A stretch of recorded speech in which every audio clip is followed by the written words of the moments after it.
Представьте себе, 3 чемпиона, это которые поедут на первенство мира среди юношей.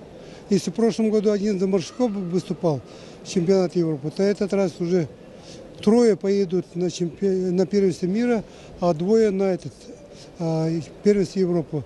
Такого у нас никогда не было. Это здорово, конечно, стены помогают, но тем не менее показывает, что у нас есть резерв. Это ребята, которые юноши, в будущем перейдут молодежь. Молодежь там себя проявит, а потом взрослых будут выступать. Так что тренера наши хорошо работают. Новое управление детского и юношеского спорта работает хорошо. Министерство спорта, училище Олимпийского резерва, Всероссийский институт физической культуры, Федерация спортивной борьбы республики. Все совокупно мы идем для развития вольной борьбы в республике. И оно нам пока удается. Но главное, самое главное, что в следующий год на Олимпийские игры, чтобы был у нас участник и чтобы стал у нас чемпион нашей республики.